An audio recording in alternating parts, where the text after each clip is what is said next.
Sans oublier ma maman Émilie, depuis Maroc. Sois salué.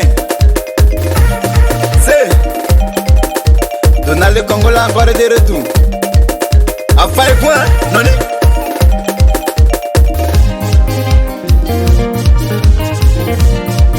Miso kama ngenenwo, nyami pao tegumi o pao. Miso kama benwo, tenkuyo milemi o pao. Miso kama benwo, tenkuyo milemi o pao. Miso kama grupanwo, nyami pao tegumi o pao. Miso kama sulenwo, tenkuyo milemi o pao. Lenga fengo misui, sila ya sambesi miao. Lenga nguma kobre kuo, mwazo ya sambeyo miao.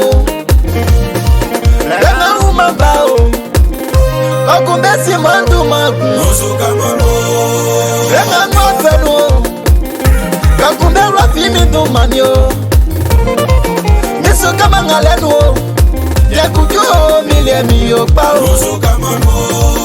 Yesu kama fenwo afe milemi yo pao.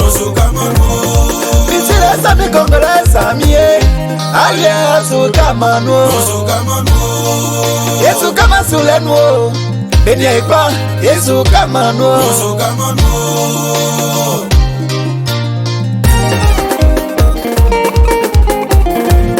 Lenga kosukuyo asufa anyan masana wa ukawo.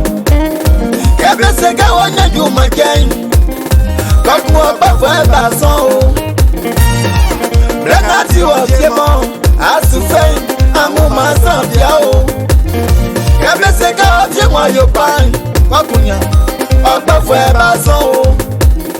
Kebeko tuwa mumekun o. Kebeko onde tete o. Kakumbie meton soin o. Miso kama ngaleno, tekujo milemi o pao. Mimo wale ajali bien o, ajali bien kakunya bien o yo mwanzo.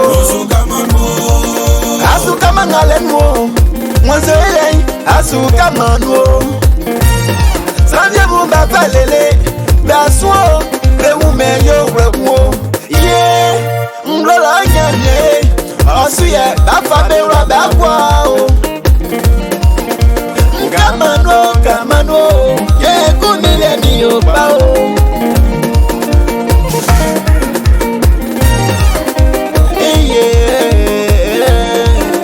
Si mi envoie o, nglola nyame si mi envoie o. Si mi envoie o anangama e, yaki si mi envoie o. Miti akpeti blande masra o, yaki ngumi envoie o. Nitia ikabande masra o, yaki blawa si miamvwe o.